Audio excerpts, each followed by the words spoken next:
Islamic jihadist force ఏదైతే Syria ఇరాక్లను base చేసుకుని నడుస్తుందో వాళ్ళు 2 రోజుల క్రితం ఇజ్రాయెల్ మీద ఎడతెరిపి లేనటువంటి మిస్సైల్ దాడులకు పాల్పడటం, దానికి మరి ఇజ్రాయెల్ చూస్తూ ఊరుకుంటుందా?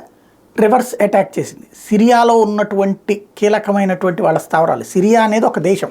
దరిద్రం ఏంటంటే రష్యా అనుకూల తీవ్రవాదులు అక్కడే ఉంటారు, అమెరికా అనుకూల తీవ్రవాదులు అక్కడే ఉంటారు, ఇజ్రాయెల్ అనుకూల తీవ్రవాదులు అక్కడే ఉంటారు. అంటే తీవ్రవాదులు అనకూడదు, వాళ్ళందరూ సైన్యాలు అనమాట. ఒకే దేశంలో 60 సైన్యాలు ఉన్నాయి.